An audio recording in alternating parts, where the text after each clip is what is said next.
I'm John V. Welcome to Chautauqua People. My guest today is David Lollis, completing his 17th and final year as administrator and host of the Chautauqua Disciple Houses. David was born in Asheville, North Carolina, and as the son of a disciples pastor, spent his childhood living in parsonages, while his father was called to churches in North Carolina and Kentucky. He graduated from Transylvania University in Lexington, Kentucky, and was soon employed in Washington, D.C. in the Office of Business Economics of the U.S. Department of Commerce, during which he was a doctoral student at American University. However, his participation was cut short when he was called into military service. He met his obligation as a conscientious objector, doing service with the disciples in their Mount Beulah Christian Center in Edwards, Mississippi. David, I understand you received a request for assistance from what became the Mississippi Summer Project. Can you tell us about that?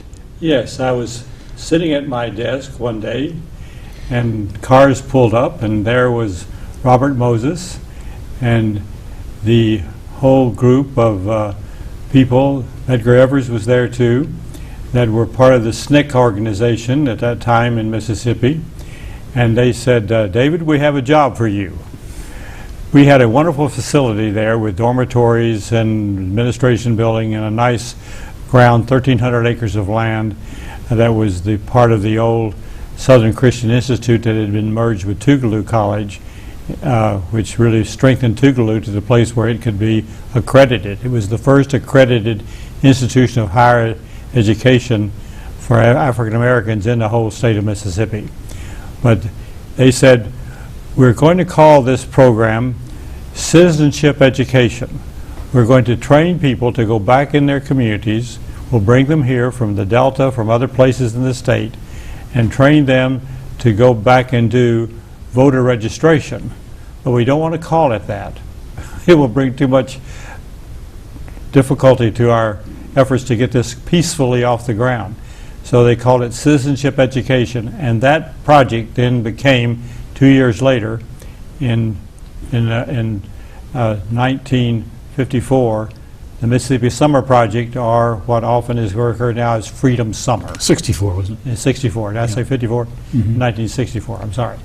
And that was a wonderful experience in beginning that program that really did change the face of our nation as far as civil rights is concerned. It must be very satisfying to have played a key causal role in making that happen. Well, I got drafted, but I really enjoyed the work. Okay. Now, I understand subsequently you had several manpower training positions, which led to a faculty appointment at New York University. Can you talk about that period in your life?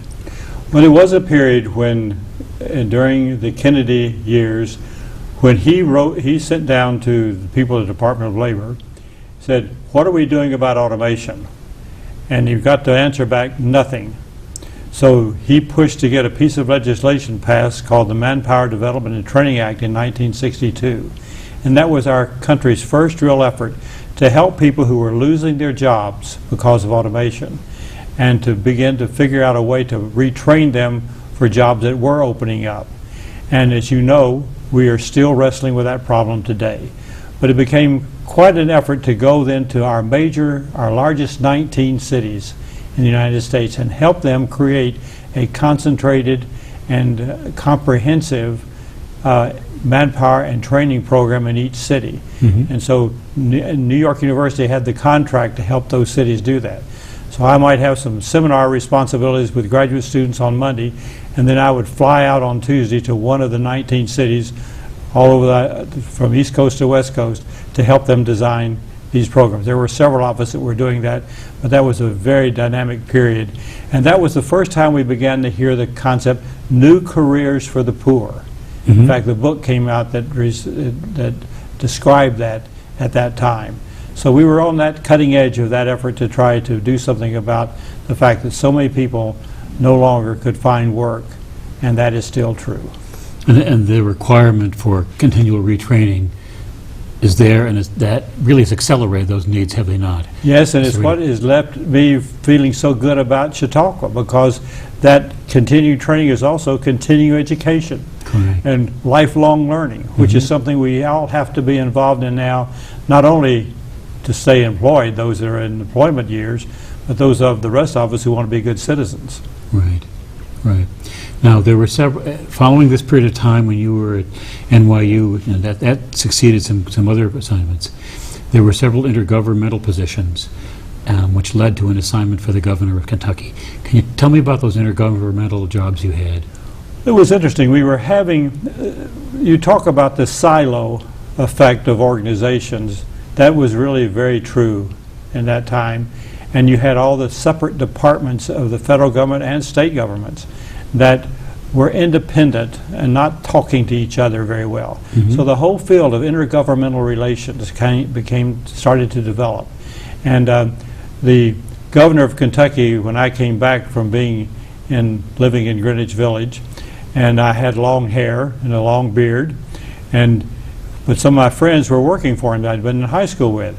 And he said, David Lollis really knows this field, and we're having trouble relating to the federal government in a lot of ways, and we wanted to create this position of intergovernmental relations. So I met with the governor, and we'd had a wonderful talk, and then I heard later that from another person, they liked me other than didn't like my long hair and a beard. So on Monday, I came in completely clean shaven. And he said, David, what did you do? And I said, Governor, I want to be told but once. And so from that point forward, we had a very good relationship in working with the state of Kentucky to help them have a more productive relationship with all the different departments at the federal level so that the state and federal government could work in a more matchless, seamless kind of way to meet the needs that they were designed to meet. Right. So that was a successful series of programs then. Yes. Now, along the way, you received an honorary doctorate from the University of Kentucky. We've only, to the best of my knowledge, only one other person we've interviewed on this program has earned an honorary doctorate. Can you tell me about that? Well, after I got back in the state of Kentucky, I began to realize again that I had a real calling to work in the Appalachian area. And I had been born in Asheville, North Carolina, in the mountains, and I really felt a kinship with mountain people. And so we started programs there that really were designed to build houses for people who couldn't afford. We had so many people living in trailers. Almost 2 million trailers were still being used that had been built before there was any regulation on the development of trailers. So we had many people that just needed to have some help in getting decent housing. And then I began to realize that the reason they couldn't often, because their credit was being killed by predatory lenders. And so we began to say we've got to do something to give people a way to get credit they can afford and credit that really does not dig them deeper and deeper into debt. And so we created something called Apple Bank, which was spelled Appalachia, A-P-P-A-L-B-A-N-C. And it had underneath it the housing program, the credit union, a business loan program to help people start small businesses.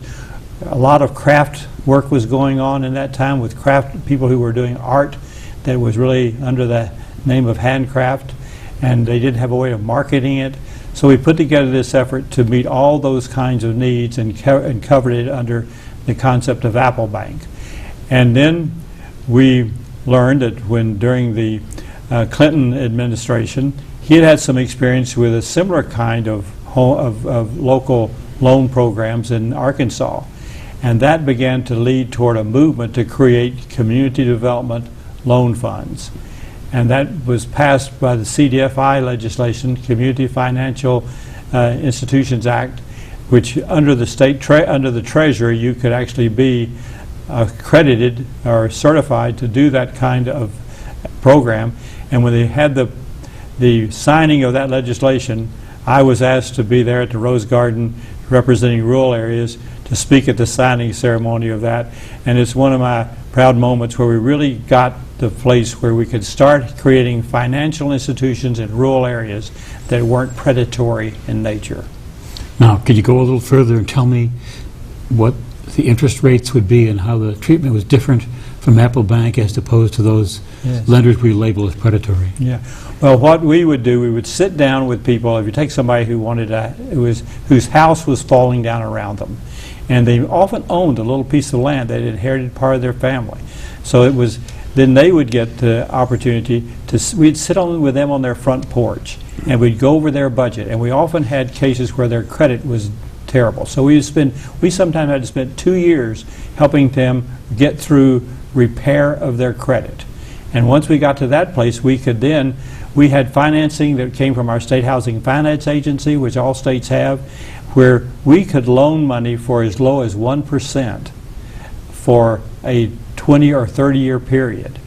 Now we often, if their income went up, we had to increase their income, their interest rates a little bit, so we could make more people, to get more people eligible, so we'd have a expanding amount of capital.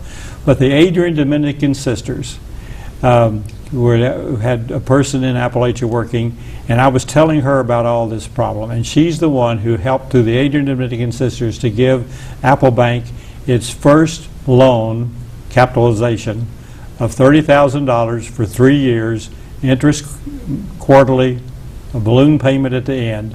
And we started loaning money then to local groups who were church-related housing groups, so they could build the houses affordably for the people. And that now has grown into a several $100 million program with the capital. And because a lot of banks, because of their footprint, needed to loan in some of these areas, but they didn't have a loan product that would work. So they would loan the money to us at a decent rate, and then we could combine, though their rate was higher, we could combine it with charitable contributions we had and everything else to put together a loan pool. And I said we could loan money as low as 1%. We did it based on what the actual need was of the family. So we would do a custom-made mortgage or a custom-made loan to a person who's starting a little grocery store or something. We do a custom-made loan depending on what they could afford, and come up with a way of making that work for them.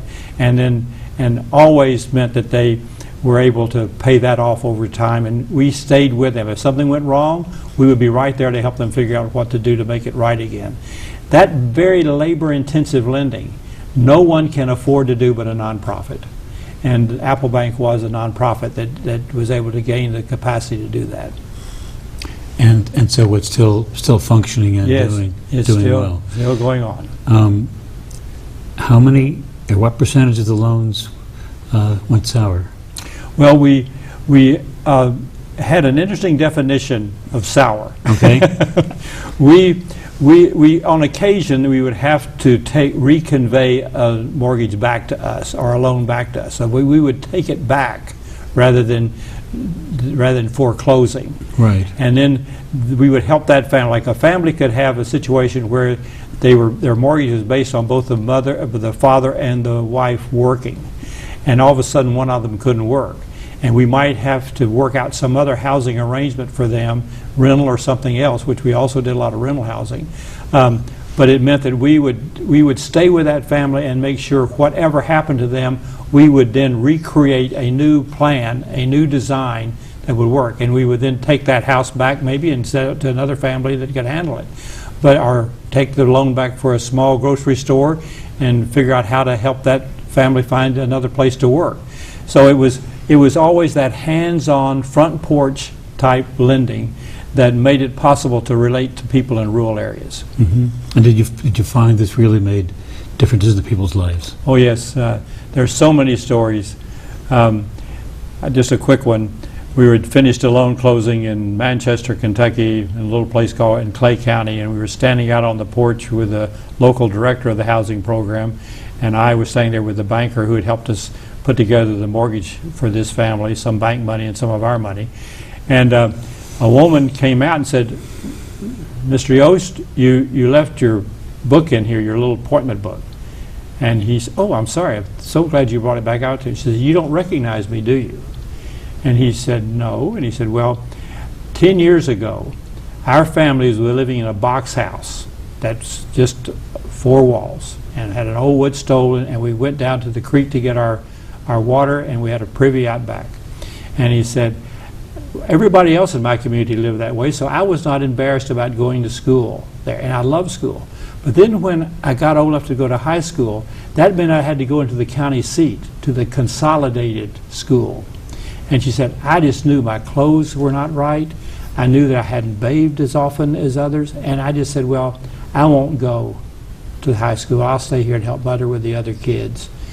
And that was the year that we got approved for our new house. And my sister and I had our own room, and we had places with running water in our house for the first time, a place where we could take a bath, a place where we could wash clothes. And she said, I decided, I think I can now go to high school.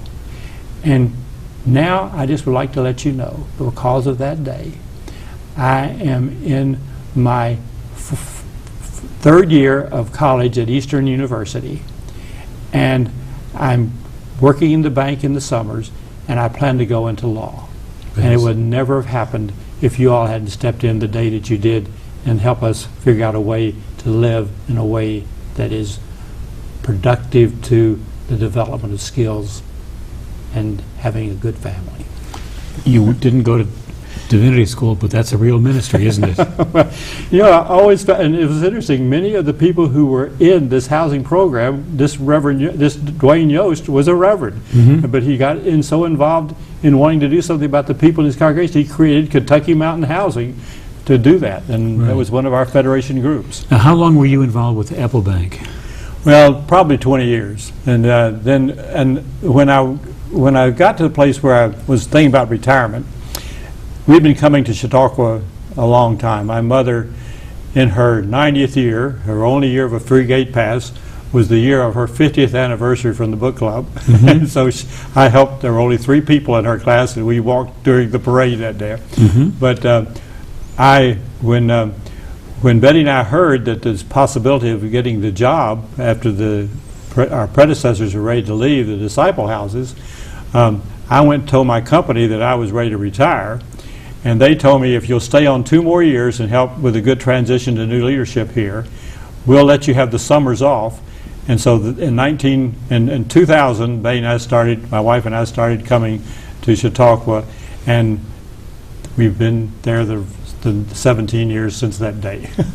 And no regrets? And no regrets. Right. Not looked back. So you finished your time with Apple Bank, and presumably great continuing loyalty to that function. Now, your job has been to serve as administrator and host at the 2 facilities which the disciples hold. Could you tell me a little bit what the responsibilities were? Well, I think in all of our denominational houses on the grounds, it is really a role that we've generally termed as host. Right. And it really is a term that we meant to describe the people who are there that welcome the guests each week that come in and serve as the facilitator for their time at Chautauqua. And it sounds like a very easy job, but it's one of those jobs that's kind of all day and you're on call all night and every day of the week. And the big changeover days when we have people leaving and coming back in are very important days to make that go smoothly. And it is something that we found is a very wonderful experience to be that kind of welcoming person or persons to the Chautauqua grounds and to make people feel like they want to come back. Right. Now, how are the denominational houses different than rooming houses? Well, it is interesting that the denominational houses are all similar and all different. But generally speaking, the people that are there are living in rooms, and then they have a place where they can get room in a refrigerator and room in the pantry for their dry goods, and so they can do as many of their meals on the grounds as they want to. And so it is the thing that makes Chautauqua affordable.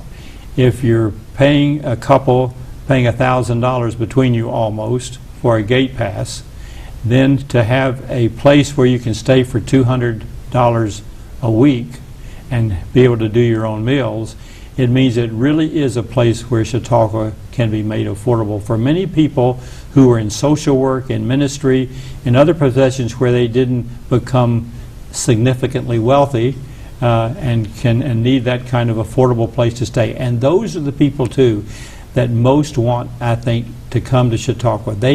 There are people already committed to lifelong learning. And the thing that has been amazing to me is one of our guests was staying with us, and she said, David, you just can't imagine how much I appreciate the community that you've created in these houses. So all of our denominational houses are kind of sub-communities of the greater Chautauqua community. And she said, I stayed in a rooming house, and it was fine. I had a little room, and I had a place where I could sleep, and I had a little hot plate, and I had a little refrigerator, and I could do some of my meals. But I would come home from a stimulating lecture, and all of a sudden, I wanted to talk to somebody, and there wasn't anybody to talk to. Well, all of our denominational houses have parlors and dining rooms and other places on front porches where people really can sit and talk to each other about what they've heard in the lectures. And they all say that makes the lecture program so much more fulfilling, and it also makes them able to think about going home to their community in a way where they can make a difference in their communities by things they've learned here, and a difference in their families. So that affordability is one thing, but then creating this special community in our denominational houses where that kind of interchange of ideas can take place. It's interesting, sometimes people have said, and when I first started coming to Chautauqua, I always carefully chose the week I thought was the best theme. But now I choose the week when my friends are going to be there. Because I've got to know people from all over this country that I didn't know before, that we only see each other at Chautauqua, but I want to, that's a friendship we want to maintain. Then I think there's another piece of this that has happened in recent history. It really started, I think, when Joan Brown Campbell, I can remember her saying this. She was talking to some of us and said, I just realized that most of the problems that our world is facing today are derived from the fact that the children of Abraham can't get along with each other. And she said, I want to create a way in which we can begin to have conversations with Jews and Muslims and Christians. And of course that became the Abrahamic Initiative that she created, and the APIA program with young adults coming in. And that has been such an important program. But what it has meant too, that where all of our denominational houses years ago were pretty much just served our own denomination. Almost universally now, they are all open to everyone. And so we first have moved to an ecumenical program. In fact, at our disciple houses, the second largest group we have are Roman Catholics. And we have two wonderful Mercy sisters staying with us this week. But that ecumenical movement started some time ago. But about the time that Joan Brown Campbell started that Abrahamic Initiative, all of us began to think about how we can come more interfaith. And increasingly that's happened. I have Jewish people there at our houses every week now. And it is happening at the other houses too. The Jewish Life Center and other houses on the grounds don't have that many rooms, like the Catholic house doesn't have that many rooms. So it really is important for the other houses with more space, particularly the ECOC, the Ecumenical Community of Chautauqua, which used to be the old Ministers' Union, but now really sees itself in that interfaith ecumenical nature, has been a wonderful addition. And UCC, all the other houses now really see themselves as not only ecumenical but interfaith. Now let me ask a little different question, and something that is a major source of energies for a consumer of energies. Tell me about the new house planned for the disciples. Well, it is important to note that many of our houses, denominational houses, are trying to improve the quality of their houses. We all had these 3- and 4-story walk-ups. But now an increasing number of our houses have elevators so we can serve more people. And we began to see that we needed to do that too at the disciple houses. So we got permission from the Architectural Review Board to actually redo our Grable house, which is the one that faces onto Janes Avenue. And that house now will be a house that will have an elevator, will be fully accessible to all handicapped or all kinds of under ADA, American Disabilities Act laws. We'll be able to do that, and we'll have a year-round nature. We are going to start being able to have programs in the off-season at this house. And it is something we're all very excited about. This is something that our new president, Michael Hill, is also talking about, how we can have more going on in the off-season on the grounds. But so many of our houses were not developed to be year-round houses. This new house will be a place that can be open on a year-round basis. And we're planning to have weekend and week-long seminars in the off-season on all kinds of subjects.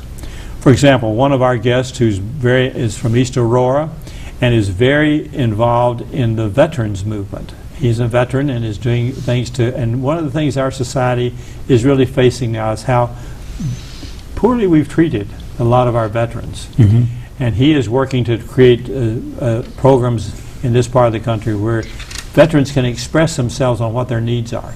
And he says, David, I want to, as soon as you get this house, we're going to have a week-long program bringing veterans in here to talk about what their needs are and how we can develop programs for them. Another family came in and said, we have really learned some things about here. They said, and this was their comment, they said, our federal government has become dysfunctional. And that right now we're having to solve our problem. We can't look to the federal government in our states or in our local communities anymore to solve our problems. But that means we've never thought that way. We have to find a place where we can come in a retreat atmosphere with other people in our community and sit down and talk about what we want to go home and create anew to serve the needs of our community. The health needs, the social needs, of other things in our housing needs. And so I think this kind of a place is going to be something that we're going to have an increasing need for those kind of very innovative programs to help people prepare to do the work that their local communities need them to do to make them better places to live.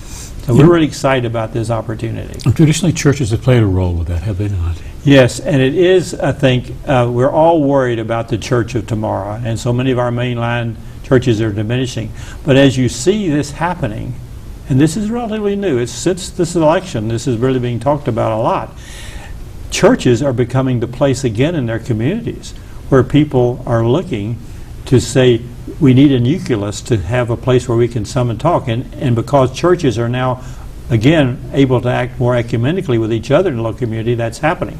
And this wonderful program that the Lollis Foundation has funded on the grounds, this clergy leadership program, really does pick leaders, church preachers who want to go back in their community and make a difference. And so we at Chautauqua are on the cutting edge of this program to make church again relevant in their local communities. And we want this place, our houses, to be part of that movement. That's terrific. Yeah. David, we're out of time. Can you believe it? No, I can't. And it was so much fun. Yeah. And I hope you'll come back. And we have got a lot more to talk about. So thank you very much. Thank you for inviting me. Yeah.